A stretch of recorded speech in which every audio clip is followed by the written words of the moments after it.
নাকি ছোট হতে হতে স্যাটেলাইট আর কেবলের হাতে, ড্রয়িং রুমে রাখা বোকা বাক্সতে বন্দি।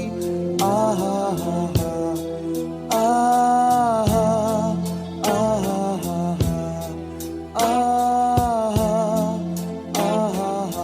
ঘরে বসে সারা দুনিয়ার সাথে যোগাযোগ, আজ হাতের মুঠোতে ঘুচে গেছে দেশ কাল সীমানার গণ্ডি। আহা হা হা।